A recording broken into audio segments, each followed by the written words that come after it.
Phoenixbet on omadele toeks korvpallist kuni rallini. Phoenixbet, panustame omadesse.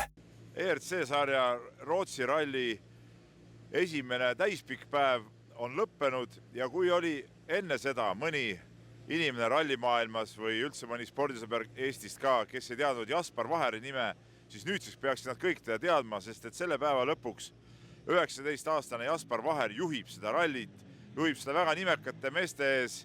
Teisel kohal on soomlane Teemu Suninen, kes kaotab Vaherile 8,8 sekundit ja sealt edasi tulevad ka mehed, kes kõik on kas MM-rallidel WRC2 sarjas sõitnud või on nad siin Rootsi teedel lihvinud kilomeetreid ja peaksid olusid väga hästi tundma, kuid see kõik ei ole Vaherit kõigutanud, oma Toyotaga on ta hästi sõitnud ja siis tõesti selle päeva lõpuks on liidri kohal.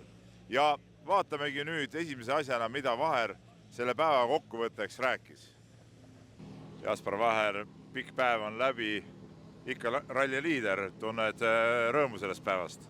Ja kindlasti peab tundma rõõmu, et üllatavalt hästi on läinud üle ootuste kindlasti, et kindlasti midagi lihtsalt ei olnud see pärastlõuna ka, et me saime refi purunemise ja see natuke kaotasime aega, aga õnneks mitte midagi liiga palju ja lõpuks ikkagi suutsime oma esikohta säilitada. No sul vist rohkem rehve kaasas polnud, et pidid teisel läbimisel ennast tagasi ka hoidma? Ja kindlasti, et ütleme nii, et katset ikkagist tuleb suht palju seda kivi nagu sealt välja ja see on üsna salakaval, et kindlasti mingisuguse varuga pidi sõitma, et eriti veel see, kus me rehvi katki saime, et seal nagu eriti hoolega võtma, aga ei, lõppkokkuvõttes ei midagi liigu hullu. No sa ütlesid pärast katset ka, et sul pidi nagu plaane muutma, et kas sul oli plaan siis kuskil veel, ma ei tea, rünnata või juurde panna või vahet suuremaks käristada või mis sa selle lausega seal mõtlesid? Eks plaan oleks olnud ikka gaasi nagu edasi panna, et natuke suruda, aga jah, kuna see enam varu kaasas ei olnud ja teine läbimine, siis see tundus natuke riskantne, et väga ei tahtnud nagu pingutada, et ma tundsin tegelikult, et see Collinsi katse nagu esimese läbimisel ka istus mulle päris hästi nagu, et ma suutsin seal päris kõvasti pingutada, aga jah, läks sinna refi nahka ja teine läbimine oli jälle see, et hoidsime ise natuke tagasi ja eks seal see ikkagi tase on niivõrd kõrge, et natuke hoiad tagasi, siis see kaotus nagu tuleb kohe.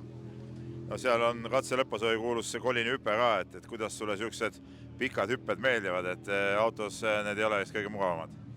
Ega väga palju hüpata pole saanud, aga üllatavalt okei oli isegi see hüpe, et eks ta on ikkagist väga kõrgele sind lennutad pigem lihtsalt kaugele, aga ei mõlemad läbimised täitsa okeid, et esimene läbimine üsna rahulikult, teine läbimine natuke pikem hüpe, aga ei, väga okei selle autoga. No täna on päeva jooksul palju juttu olnud sellest, et neid kurvilõikamise, takistamise tokke on pandud, need ajatud maha, pandud tee peale tagasi, pandud valesse kohta, et kui palju sul sellised üllatusmomente nendega oli sellega probleeme? Üksikud ikka olid jah, et SS3-l meil täitsa üks koht ikka üllatusime, et post oli täiesti tee keskel ja ei olnud muud varianti, kui lihtsalt sellest külges üle sõita, et reaalselt see nagu väga üllatas, aga eks need ikka, sa kunagi ei tea, kas see dokk on minema sõidetud või see on seal alles või on see nüüd seal täiesti tee keskel jälle, et eks see natuke teeb jah keerulisemaks, aga iseenesest on kõigil samamoodi. No homme viimane päev ja väga pikk päev tegelikult, seal ligi 100 kilomeetrit kiiruskatseid, juhid 8,8 sekundiga, et kas see teadmine, et sa oled liider, teadmine sellest vahest midagi muudab sinu jaoks homse päeva vaates ka, võrreldes näiteks sellega, mida sa enne rallit mõtlesid? Ei muuda, ma arvan, et tuleb ikka oma asja edasi teha, et ega see teiste peale mõtlemine minu elu väga lihtsamaks ei tee. Mis see oma asi siis oleks, milliste plaanidega või ka sellised taktikaliste mõtetega sa pühapäeval rajal lähed? Kui suudaks, ma arvan, samasuguse tunde leida, nagu me tänagi leidsime enamus katsetel, siis ma arvan, võiks okei olla, et nii nagu me täna sõitsime, oli okei, nautisime, nii et ma arvan, kui me suudame homme samamoodi jätkata, siis on kõik väga okei. Head nautimist! Aitäh! Nagu kuulsite, Jaspar Vaher oli siis selle täispika päevaga rahul ja 8,8 sekundit edu Teemu Suninen ees ei pane teda siis enese sõnul kuidagi teistmoodi pühapäeva peale vaatama ja teiste mõtetega rajale minema. Pühapäev tuleb muidugi pikk ja tõsine päev, peaaegu 100 kilomeetrit kiiruskatseid ja seal läheb veel päris tõsiseks kihutamiseks. Aga liidrikohalt kindlasti on mõnus sellele päevale vastu minna.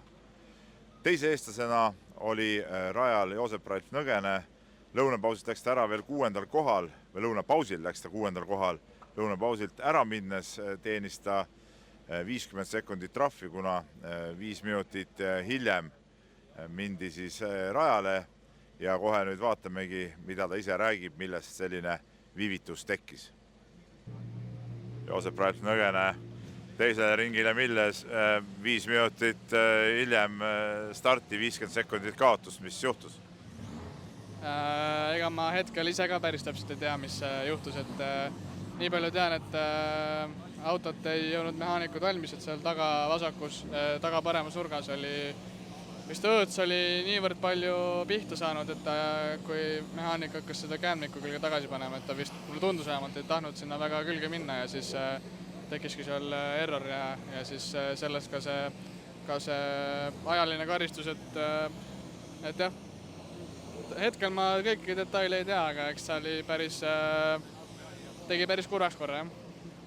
Kui palju see nüüd nende lõunapausi järgsete kiiruskatsete tulemusi mõjutas, ma ütlen ka see, näed, et aeg läks kaduma, võib-olla nii suures mängus enam pole, kui sel hetkel olid, kui raske oli sõidule keskenduda? Natuke ikka mõjutas jah, et proovisime ikka nagu mõtet hoida, et suruda, aga eks ta, kui siuke loomulik võistlushetk ära kaob, eks ta natuke ikka mõjutab, et eks me natuke tegime kohe 6. katsel endale ka asja keeruliseks, me saime kuskil, kuna neid antikatte sõidetakse kogu aeg ära, siis me saime ka kuskil mingisuguse löögi paremale ja siis pärast seda nagu terve ring oli rool kuidagi siuke kerge, et ei olnud nagu kõver, vaid toimetas, aga siuke uimane ja kerge, et loodetavasti selle saame nüüd korda ja siis homme saab jälle terve autoga sõita. No mis mõtete või plaanidega? Homme väga pikk päev, mis mõtetega rajal lähed homme? No homsed katsed tegelikult nagu on natuke teistsugused kui tänased, et ma arvan, et need võiks nagu isegi sobida rohkem mulle ja selle pealt ma arvan, saaks mingit häid aegu näidata, ma loodan ja ma nüüd ei tea, kuidas see stardipositsioon kulgeb, et kui me peaks kuhugi ettepoole sattuma tänu sellele, et me nüüd nii taga oleme, et siis see muidugi kohe teeb seda asja keerulisemaks, et siis kohe ennast hommikul ei saa häid aegu sõita, aga ega ma ei tea, kuidas see kujuneb, nii et eks me näeme õhtul. Aidu! Aitäh! No nagu kuulsite, autorallis juhtub igast asju ja tõesti ebaõnn siis Joosep Ralf Nõgest tabas. Auto katki avastati viimasel hetkel see ja ei jõudnud siis õigeks ajaks mehaanikud seda korda, aga midagi teha pole ja loomulikult selline asi sõidule ka oma jälje jätab. Selline oli siis see päev, esimene täispikk päev Rootsi ERC rallil.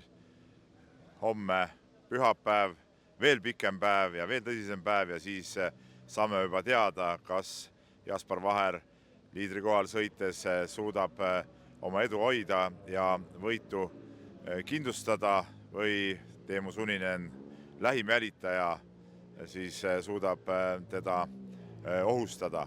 Ja loomulikult vaatame ka seda, kuidas Joosep Ralf Nõgesel võistlus edasi kulgeb, on ta siis selle päeva järel 17. kohal. Nii et püsige täismängu lainel ja saate teada, kuidas ralli lõpeb.